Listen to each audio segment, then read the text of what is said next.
सही दोस्तों, welcome to the सरकारी जॉब। आज की क्लास मोस्ट इंपॉर्टेंट रहेगी उन सभी कैंडिडेट के लिए जो प्लांट असिस्टेंट मैकेनिकल के लिए जिन्होंने अप्लाई किया हुआ है, जो PA1 की यहाँ पर तैयारी कर रहे हैं। तो आज की इस क्लास में हम टॉप मोस्ट 40 क्वेश्चन देखने वाले हैं।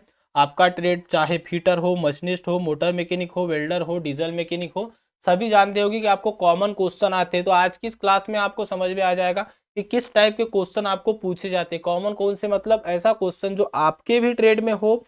अगर आपका ट्रेड मोटर मैकेनिक है तो मोटर मैकेनिक में भी हो, डीजल मैकेनिक में भी हो, फिटर भी हो। कुछ क्वेश्चन ऐसे हैं जो मोटर मैकेनिक आदि में नहीं होंगे और फिटर आदि में होंगे, तो उन टाइप के क्वेश्चनों की हम यहाँ पर डिस्कस करेंगे। अधिकतर पोर्शन आपका सभी जानते होंगे कि फिटर मशीनिस्ट वाला ही रहता है।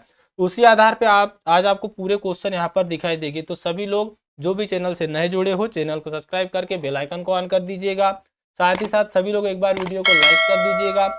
आपकी क्लासेस की प्लेलिस्ट आदि बनी हुई है, अगर आपने अभी तक वॉच नहीं की है तो मोस्ट इंपॉर्टेंट आपका टेक्निकल नॉन टेक्निकल दोनों टाइप की क्लासेस स्टार्ट है। आप एक बार अपनी पूरी क्लासेस को रिवीजन भी कर सकते हो, वहां से भी आपको बहुत हद तक मदद मिलेगी। तो चलिए आज की क्लास को स्टार्ट करते हैं। फर्स्ट क्वेश्चन देखिए, आपको पूछा गया है 15 माइक्रोन इक्वल। तो 15 माइक्रोन बराबरी से क्या होता है। तो यहाँ पर आप ऑप्शन देख सकते हैं 0.015 है, यहाँ पर 1500 माइक्रोन है, सी ऑप्शन 15 है और डी ऑप्शन है 1.5। आप सभी जानते होंगे कि यहाँ पर पूछा है कि 15 माइक्रोन इक्वल कितने होते हैं। तो 1 में कितने होते हैं, 1000 माइक्रोन होते हैं। यहाँ पर हमको पूछा है 15 माइक्रोन का, तो आप यहाँ पर देख सकते हो 15 इंटू 1/1000 करोगे तो आपका यहाँ पर निकल के आ जाएगा क्या, 0.015। क्या निकल के आ जाएगा, 0.015 निकल के आ जाएगा। तो ए यहाँ पे आपका करेक्ट आंसर हो जाएगा, क्योंकि सभी जानते हैं कि 1 मतलब कि 1 में 1000 माइक्रोन होते हैं और 1 माइक्रोन में अगर की बात की जाए तो 0.001 होता है। अगर आप 0.001 से भी 15 का मल्टीपल करते हो तो यहाँ पर आपको आंसर मिल जाएगा। तो यह क्वेश्चन जो था कॉमन क्वेश्चन था, सभी के इसमें क्वेश्चन दिए हुए हैं, आपके यूनिट से लिया हुआ क्वेश्चन है ये। और आप जानते होंगे कि वहाँ से क्वेश्चन हर प्रकार के एग्जाम में पूछे ही जाते हैं। तो एक बार आप यूनिट वाला टॉपिक भी पढ़ के जरूर जाइएगा। सेकेंड क्वेश्चन देखिए, अगला क्वेश्चन है यदि होल मतलब कि छेद का नाप 60 और यहाँ पर प्लस माइनस 0.001 है तो टॉलरेंस क्या होगा। तो यह क्वेश्चन कहाँ से लिया गया है, यह क्वेश्चन लिया गया है आपके लिमिट फिट एंड टॉलरेंस से। कहाँ पे लिया गया है, लिमिट फिट और टॉलरेंस से लिया गया है। मैंने जैसा कि आपको पहले बताया था कि MPPGCL में जो आपकी प्लांट असिस्टेंट की पोस्ट होती है, यहाँ पर जो आपको टेक्निकल क्वेश्चन पूछे जाते हैं वह ज़्यादा डीप में इसीलिए नहीं पूछे जाते। अगर यहाँ पर और भी पूछा जाता डीप में तो कई बार इंटरफेरेंस फीड आदि निकालने के लिए और कई बार अलाउंसेस आदि निकालने के लिए बहुत टफ क्वेश्चन भी बना देता है। लेकिन यहाँ पर क्वेश्चन देख सकते हो बहुत आसान है। हम सभी जानते हैं टॉलरेंस की परिभाषा या टॉलरेंस की डेफिनेशन क्या होती है। हाई लिमिट साइज और लो लिमिट साइज के अंतर को टॉलरेंस कहते हैं। यहाँ पर अगर हाई लिमिट साइज की बात की जाए तो 16 के बाद प्लस में कितना है, 0.01 है। लो लिमिट की बात की जाए तो 0.01 कम कर देंगे मतलब 59, और यहाँ माइनस में आपका क्या आ जाएगा, तो यहाँ पे आ जाएगा 0.999 आ जाएगा। तो यहाँ पर आप देख सकते हो कि इसको जब हम करेंगे तो यह क्या हो जाएगा, 0.02 हो जाएगा। क्या हो जाएगा, 0.02 हो जाएगा। तो आपका जो टॉलरेंस निकल के आ जाएगा वो कितना आ जाएगा, 0.02 आ जाएगा। अब इसको डायरेक्ट शॉर्ट टिक से हम कैसे देखें, तो देखिए इसको शॉर्ट टिक में देखने का सीधा सीधा फॉर्मूला मैं आपको बता देता हूँ। कुछ नहीं करना, यहाँ पर जितना भी दिया अगर टॉलरेंस पूछा जाए तो इससे डबल होगा। तो यहाँ पर दिया है 0.01, तो आपका क्या आ जाएगा, यहाँ पर टॉलरेंस आ जाएगा 0.02। क्या आ जाएगा, 0.02 आ जाएगा। इंपॉर्टेंट क्वेश्चन था, इस टाइप के क्वेश्चन आपको पूछे जा सकते हैं। यह टॉलरेंस से रिलेटेड था, कई बार अदर क्वेश्चन भी टॉलरेंस से बनते हैं, तो इस बात से निश्चिंत रहिएगा। नेक्स्ट क्वेश्चन देखिए, इंटरफेरेंस फीड में शाफ्ट का नाप होल के नाप से होता है। देखिए 3 प्रकार की फिट होती है आपकी। एक होती है आपकी क्लियरेंस फिट, कौन सी होती है, क्लियरेंस फिट होती है। सेकंड आपकी इंटरफेरेंस फिट होती है। एक आपकी ट्रांजिशन फिट होती है, कौन सी होती है, ट्रांजिशन फिट होती है। अगर हम बात करें क्लियरेंस फिट की तो इसमें हमेशा होल का साइज पॉजिटिव या ज़्यादा रहेगा और शाफ्ट का साइज कम रहेगा, ताकि क्लियरेंस मिल सके, शाफ्ट होल में आसानी से फिट हो सके। इंटरफेरेंस फिट यह एक प्रकार की टाइट फिट आप इसको कह सकते हो। इसमें शाफ्ट का साइज हमेशा बड़ा होता है और होल का साइज छोटा होता है। तो इसका जो करेक्ट आंसर है वह क्या रहेगा, तो हमको शाफ्ट का नाप पूछा था होल के नाप से, तो वह बड़ा होता है। ए यहाँ पे आपका राइट आंसर हो जाएगा। मोस्ट इंपॉर्टेंट क्वेश्चन था, इसी टाइप के क्वेश्चन आपको पूछे जाते हैं।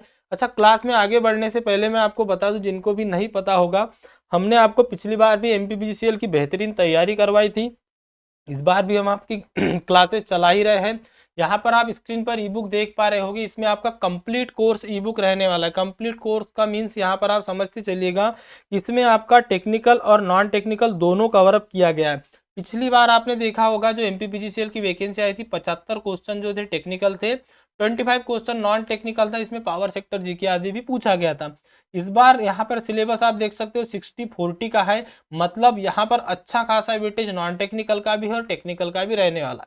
जितने टेक्निकल वाले स्टूडेंट होंगे डेफिनेटली श्योरिटी के साथ मैं कह सकता हूँ कि 60 में से 50 या 50 प्लस तो करके आएगी ही आएगी, लेकिन आपको नॉन टेक में भी करना है, तभी आपका जो कट ऑफ हो पाएगा और आप कट ऑफ में के दायरे में आ पाओगे। यहाँ पर जो ई बुक आपको दिखाई दे रही है, इसमें आपके टॉप सेलेक्टेड 1000 क्वेश्चन है। आपकी लैंग्वेज यही नीमी की रहने वाली है। क्वेश्चन आपको हिंदी इंग्लिश दोनों लैंग्वेज में मिलेंगे और सभी क्वेश्चन के आंसर उसके नीचे आपको यहाँ पर मिल जाएंगे। तो 1000 क्वेश्चन तो आपको यहाँ पर मिल जाएंगे। आप इस ई बुक के फ्रंट पेज पे भी देख सकते हो।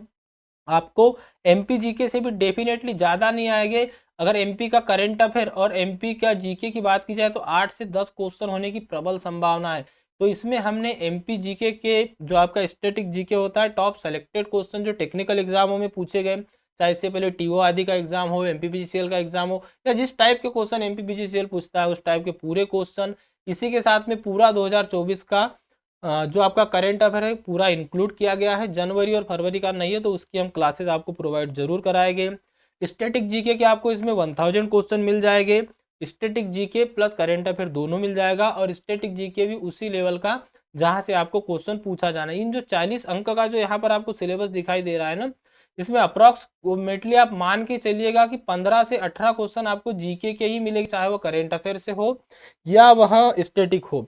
और इसके बाद में अगर हम बात करें मैथ्स और रीजनिंग की, तो टॉप सेलेक्टेड ऐसे क्वेश्चन जो मैथ्स और रीजनिंग के हैं उन टाइप के क्वेश्चन और उन्हीं टॉपिक को यहाँ पर कवर अप किया गया है जिस टाइप के क्वेश्चन आपको पूछे जाते हैं। और आपको यहाँ पर साइंस भी वन लाइनर फॉर्म में मिल जाएगा 1000 क्वेश्चन, और कंप्यूटर के भी टॉप सेलेक्टेड 500 क्वेश्चन आपको मिलेंगे। तो सारे के सारे क्वेश्चन इसमें सेलेक्टेड क्वेश्चन है जो यहाँ पर एमपीपीजीसीएल आदि में पूछे जाते हैं इसी टाइप के, और टॉपिक वाइज और टाइप वाइज है मोस्ट इंपॉर्टेंट क्वेश्चनों को इसमें इंक्लूड किया गया है। अगर आप एक बेहतरीन तैयारी करना चाहते हो तो यह टॉप सेलेक्टेड 4000 क्वेश्चनों की ई बुक है, पीडीएफ फॉर्म में आती है। डिस्क्रिप्शन बॉक्स में इसका लिंक आपको मिल जाएगा, वहां जाके आप इसको बॉय कर सकते हो। काफ़ी कम प्राइस है इसका। अगर हम बात करें इसके प्राइस की, तो पिछली बार जो आपके एमपीपीजीसीएल का था उसमें 125 रुपीज़ था। इस बार करंट अफेयर इसमें प्लस मतलब ऐड किया हुआ है नया, इसीलिए इसका प्राइस 130 हो गया है। तो आप इसको बॉय कर सकते हो। अभी भी 50% इस पर ऑफ चल रहा है, आपको 130 में ही मिल जाएगी। अगर आप वेबसाइट से लेते हो तो 10-12 रुपये कुछ जीएसटी प्लस कन्वर्जन फीस बढ़ता है, ज़्यादा नहीं। डायरेक्टली आप इसको व्हाट्सअप से मंगाना चाहते हो तो यहाँ ई बुक के फ्रंट पेज पे आप देख सकते हो व्हाट्सअप नंबर दिया गया है, इस पर आप मैसेज कर सकते हो, या डिस्क्रिप्शन बॉक्स में भी आपको नंबर मिल जाएगा, वहाँ पे भी आप एसएमएस कर सकते हो। तो आप बेहतरीन तैयारी करना चाहते हो कि डेफिनेटली श्योरिटी के साथ आप सभी को पता होगा कि अभी जो है आपकी डेट इंक्रीज कर दी गई थी, तो आपके मार्च के फर्स्ट वीक में नहीं लेकिन मार्च के लास्ट तक तो आपके एग्जाम जो है कंडक्ट हो ही जाएंगे। तो अप्रॉक्सीमेटली आपके पास अभी भी 1 से 1.5 महीने का समय बचा हुआ है, 1 महीना तो आप मान के चलिए। तो डेफिनेटली अगर हम बात करें यहाँ पे तो आपके पास में अप्रॉक्सीमेटली 1 महीने का समय तो कम से कम बचा हुआ है, कम से कम 20 से 25 दिन का। अगर आप बेहतरीन तरीके से सटीक रणनीति के साथ प्रिपरेशन करना चाहते हो, अपना एक सटीक कैलकुलेटिव तरीके से रिवीजन करना चाहते हो, तो ई बुक आपके लिए बेस्ट रहेगी। लिंक आपको इसी वीडियो के डिस्क्रिप्शन बॉक्स में बता दी गई है। इनकी सारी चीज़ें मैंने आपको बता दी। चलिए हम हमारे क्वेश्चनों को आगे बढ़ाते हैं। हमारा क्वेश्चन था 4th नंबर का, और चौथे नंबर के क्वेश्चन में हमसे क्या पूछा गया है, देखिए यहाँ पर पूछा गया हथौड़ी हेमर का नाप इससे दिया जाता है, किससे दिया जाएगा? क्या वजन से देते हैं, लंबाई से देते हैं, कद से देते हैं, आकार से देते हैं? आप सभी जानते हो कि जो हेमर है मतलब कि चोट देने वाले औजार आप इसको कह सकते हो, सभी ट्रेड में है, इसीलिए कॉमन टॉपिक जैसा मैंने आपको बताया वहां से क्वेश्चन उठाते हैं। तो यहाँ इसके वेट से या वजन से पहचाना जाता है, इसका नाम दिया जाता है, तो यहाँ पे आपका करेक्ट आंसर ए हो जाएगा। अगला क्वेश्चन है 5वें नंबर का कि नई फाइल का उपयोग इस मटेरियल की फाइल करने के लिए करते हैं, क्या सॉफ्ट मटेरियल की या हार्ड मटेरियल की? तो जो न्यू फाइल होती है इसका यूज किया जाता है पहले सॉफ्ट मटेरियल की फाइलिंग करने में। कैसे? सॉफ्ट मटेरियल की फाइलिंग करने के लिए पहले किया जाता है। नेक्स्ट है आपका question, the cutting angle of twister drill, twister drill का कटिंग ऑन कितना होता है? तो ट्विस्ट ड्रिल का कटिंग एंगल होता है 118 डिग्री। कितना हो जाता है? 118 डिग्री। तो ए यहाँ पे आपका करेक्ट आ जाएगा। अब बात करें यहाँ पर, यह हार्ड और सॉफ्ट मेटल के लिए अलग अलग होता है, तब इसको घटाया या बढ़ाया जाता है, ध्यान में रखिएगा। चलिए अगला क्वेश्चन देखिए यहाँ पे। अगला क्वेश्चन है, रीमिंग की गति ड्रिलिंग की गति से होती है। तो रीमिंग की गति ड्रिलिंग की गति से हमेशा कम होगी। तो ए यहाँ पे आपका जो है राइट आंसर हो जाएगा। नेक्स्ट क्वेश्चन इंपॉर्टेंट क्वेश्चन है, 3 स्टार थ्रेड में यदि लिट 12 mm है तो पिच क्या होगी? अब आप सभी जानते होंगे पिच बराबरी से क्या होता है। तो देखिए पिच को अगर हमको निकालना है तो लीड क्या हो जाएगा? लीड अपॉन यहाँ पर हो जाएगा उसका जो भी यहाँ पर नंबर ऑफ स्टार दिए, तो यह दिया आपको 3। तो देखिए लीड दी है आपको 12 mm और जो आपका स्टार्टों की संख्या है वह 3 है, तो कितना आ जाएगा? 4 आ जाएगा। मतलब कि ऑप्शन नंबर ए सही हो जाएगा। यहीं पे आपको अगर पिच पूछ लिया जाता तो वह पिच मतलब आपको यहाँ पर अगर लीड पूछ लिया जाता तो लीड बराबरी से क्या होता है, तो ध्यान में रखिएगा, इंपॉर्टेंट है, इस टाइप के क्वेश्चन बनते हैं। लीड बराबरी से होता है pitch into number of start, pitch into स्टार्टों की संख्या या नंबर ऑफ स्टार्ट। तो यहाँ पर आप उससे लीड भी निकाल सकते हो। टेक्निकल क्वेश्चन में इस टाइप के क्वेश्चन आते हैं और ज़्यादा टफ क्वेश्चन नहीं है, सभी को ये क्वेश्चन का आंसर लगभग आना चाहिए जिसने 1-2 बार भी पढ़ा होगा। साइन 90 डिग्री का मान पूछा है आपको, तो साइन 90 डिग्री का मान होता है 1। तो यहाँ पर आपको इन चीज़ों को भी थोड़ा ट्रिग्नोमेट्री को देख के जाना है कि क्वेश्चन यहाँ से बनते हैं।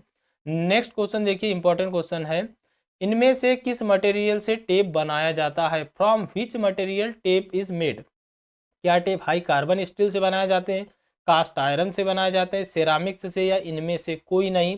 तो डेफिनेटली आप सभी को पता होगा जो आपके टेप होते हैं किससे बने होते हैं। तो आपका जो टेप होता है, टेप एक प्रकार का कटिंग टूल है, यह बना होता है हाई कार्बन स्टील से। तो ए यहाँ पे आपका राइट आंसर हो जाएगा। नेक्स्ट 11 नंबर का क्वेश्चन है कि स्टेनलेस स्टील में मुख्य मिश्र घटक क्या है? आपको एक तो स्टेनलेस स्टील में भी पूछ लिया जाता है, इसी के साथ में आपका ड्रिल टेप आदि मतलब जो होते हैं, ड्रिल हो गया, कटिंग टूल्स आदि हो गया, इसमें भी आपको पूछा जाता है। अब बात यहाँ पर स्टेनलेस स्टील की जाए है, तो देखिए हमको मुख्य एलाइनमेंट पूछा है यहाँ पे, क्या मेन एलाई एलिमेंट पूछा है। तो क्या क्रोमियम होगा, निकिल होगा, वेनेडियम होगा या कार्बन होगा? तो स्टेनलेस स्टील में जो मेन एलाइंग एलिमेंट होता है वह होता है क्रोमियम। तो आपको यहाँ पर करेक्ट आंसर आ जाएगा ए। क्या आ जाएगा? ए आ जाएगा। नेक्स्ट क्वेश्चन देखिए, अगला क्वेश्चन है 12 नंबर का, एल्यूमिनियम में छेद मतलब कि ड्रिल करते वक्त किस कूलेंट का यूज किया जाता है? 2 क्वेश्चन बनते, एक एल्यूमिनियम के लिए और एक बनता है कास्ट आयरन के लिए। तो यहाँ पर एल्यूमिनियम की बात की जा रही है, तो एल्यूमिनियम के लिए केरोसिन का यूज किया जाता है। क्यों?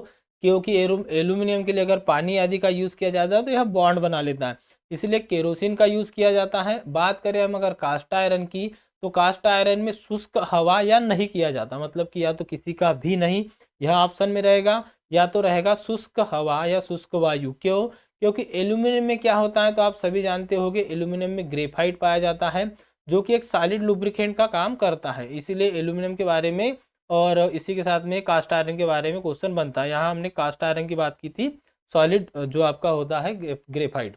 चलिए अगला क्वेश्चन देखिए। नेक्स्ट क्वेश्चन है, बेंच वाइज में स्क्रू के ऊपर किस प्रकार के पेच या थ्रेड होते हैं?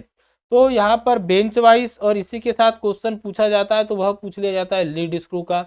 लीड स्क्रू पे हमेशा एकमे थ्रेड होती है, और एकमे की बात की जाए तो इसका कोण होता है 29 डिग्री। कितना होता है? 29 डिग्री। और बेंच वाइज की अगर बात की जाए तो वहां पर स्क्वायर थ्रेड होती है, तो ए आपका करेक्ट आंसर हो जाएगा, चौकोर थ्रेड या स्क्वायर थ्रेड। और इसके एंगल की बात की जाए तो 90 डिग्री होता है। हमेशा याद रखिएगा, अगर यह क्वेश्चन आपको कहीं पे एकमे थ्रेड मिलता है तो रॉन्ग हो जाएगा। क्यों? क्योंकि वहां पर आपकी 90 डिग्री वाली स्क्वायर थ्रेड ही कटी होती है बेंच वाइज पे। क्वेश्चन नंबर 14 है आपका, इंपॉर्टेंट है, इसी टाइप के क्वेश्चन आपको पूछे जाना है। कॉपर, तांबा और जिंक की मिश्र धातु है। तो जो आपका कॉपर है, इसके बाद में आपको पूछा है तांबा और जिंक, इनकी मिश्र धातु क्या है? ऑप्शन देखिए, क्या पीतल, कॉपर, तांबा और जिंक की मिश्र धातु है, क्या कांसा है, क्या गन मेटल है, या इनमें से एक भी नहीं? तो देखिए यहाँ पर आपको दिख ही रहा होगा कि जो पीतल होता है मतलब कि ब्रास, तो यहाँ पर ब्रास किसकी मित्र धातु है? तो आप सभी जाते होंगे तांबा और जिंक की, किसकी? Cu+Zn, तांबा और जिंक की मिश्र धातु होती है पीतल या ब्रास। यही आपको पूछ लिया जाता है ब्रोंज का, ब्रोंज का किसका? ब्रोंज का, ब्रोंज को आप और एक नाम से जानते हो कांसा, क्या कहा जाता है, कांसा कहा जाता है। और कांसे की जब भी मिश्र धातु बात की जाए तब यह बनी होती है कापर और टिन की, किसकी, कापर और टिन की। तो यहाँ पर हमको पूछा गया था जिंक का, तो आ जाएगा पीतल या ब्रास, जो कि कापर और जिंक का बना होता है। मोस्ट इंपॉर्टेंट क्वेश्चन था, काफी एग्जाम में क्वेश्चन पूछा भी गया है। अगला क्वेश्चन देखिए 15 नंबर का क्वेश्चन है, घनता की इकाई क्या है, द यूनिट ऑफ डेंसिटी। तो जो डेंसिटी की यूनिट होती है वह कितनी होती है, तो वह होती है ग्राम मीटर पर सेंटीमीटर क्यूब। यहाँ पर ध्यान में रखिएगा क्यूब। तो यहाँ पर आपका करेक्ट आंसर क्या हो जाएगा, ऑप्शन नंबर ए हो जाएगा। क्यों, क्योंकि यहाँ का ऑप्शन और यहाँ का ऑप्शन देखिए लगभग सेम दिख रहा होगा, लेकिन यह सेंटीमीटर है और यह मीटर है। इसी में कंफ्यूजन होकर कई बार जो है आंसर को गलत टिक करके आप आ जाते हो। तो इन चीज़ों को ध्यान में देखा करो कि क्या लिखा होता है। चलिए अब यहाँ पर यह क्वेश्चन ड्राइंग से आ गया आपका, कोणीय प्रक्षेपण का निर्देश करता है। जो कोणीय प्रक्षेपण का मतलब यहाँ पर आप समझिएगा, एंगल प्रोजेक्शन की बात की गई है कि इंडिकेट एंगल प्रोजेक्शन। तो कौन से एंगल प्रोजेक्शन को इंडिकेट करता है, तो यह क्या फर्स्ट एंगल प्रोजेक्शन होगा, थर्ड सेकेंड एंगल होगा, थर्ड होगा या फर्स्ट होगा। तो देखिए फोर्थ, सेकंड, थर्ड और फर्स्ट, यहाँ पर आपको ऑप्शन पूछा गया है। तो यह जो आपका चित्र या यह जो फिगर है, यह है आपका थर्ड एंगल प्रोजेक्शन का। तो आपका करेक्ट आंसर यहाँ पर सी हो जाएगा। जब भी यहाँ पर फर्स्ट एंगल प्रोजेक्शन की बात की जाए तो सेम इससे उल्टा आप कर लीजिएगा, इस टाइप का आपको दिखाई देगा, क्या, फर्स्ट एंगल प्रोजेक्शन का इस टाइप का रहेगा, तो वो हो जाएगा आपका फर्स्ट एंगल प्रोजेक्शन का। तो यह आ जाएगा फर्स्ट वाला और यहाँ जो दिया यह आपका थर्ड वाला। तो आपका करेक्ट आंसर क्या हो जाएगा, ऑप्शन नंबर सी यहाँ पर करेक्ट आंसर हो जाएगा।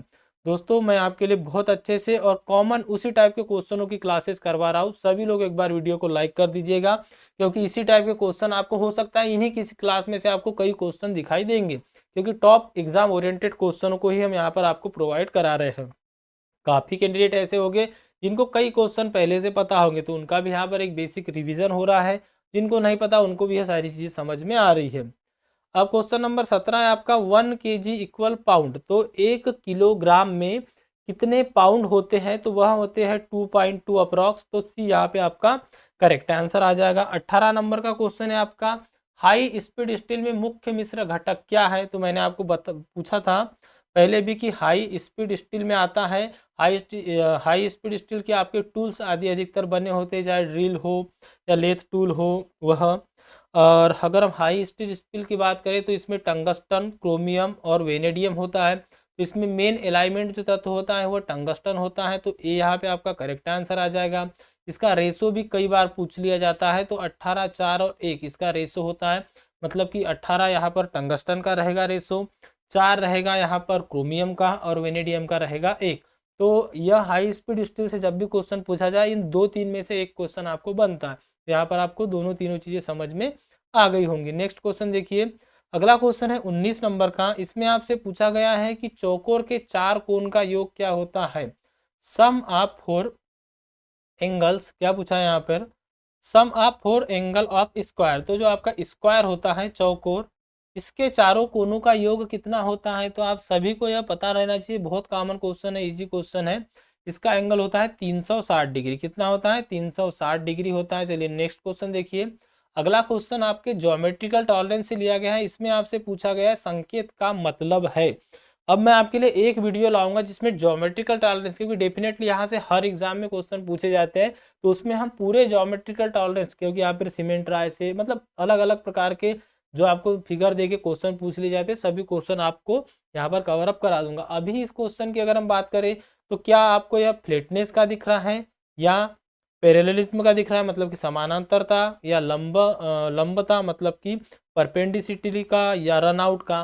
तो यहाँ पर जो संकेत आपको दिखाई दे रहा है यह संकेत है आपका समानांतरता का। किसका है, समानांतरता का। तो यह आपको ध्यान में रखना है। ए यहाँ पर बी आपका जो है करेक्ट आंसर हो जाएगा। क्या हो जाएगा, बी करेक्ट हो जाएगा। नेक्स्ट क्वेश्चन देखिए, अगला क्वेश्चन है, BSW का पूरा नाम है ब्रिटिश स्टैंडर्ड विथ वर्ड। यहाँ पर आप देख सकते हो British standard with word.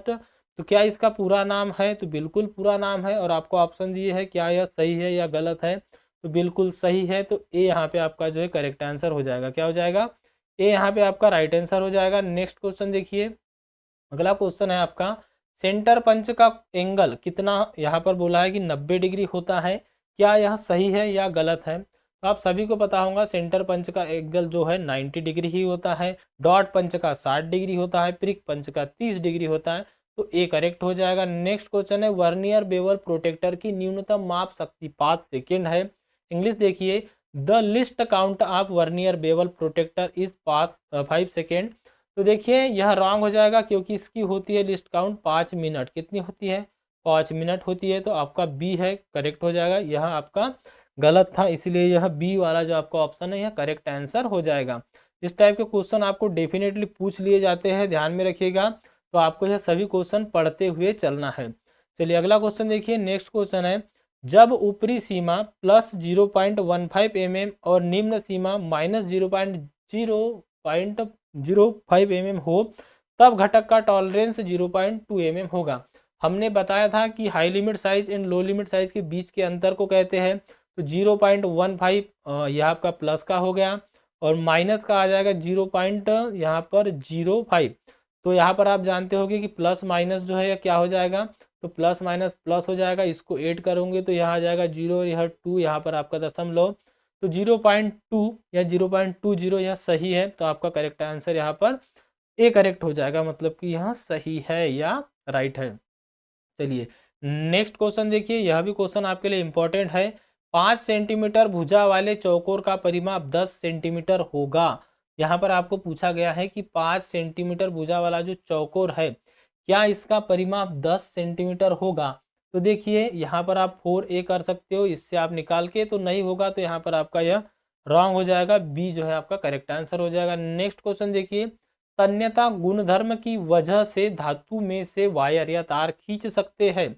English देखिए इसका, wire can be draw from a metal to the properties called ductility. क्या डक्टिलिटी प्रॉपर्टीज या तन्यता प्रॉपर्टीज के कारण धातु के तार खींचे जा सकते हैं क्या?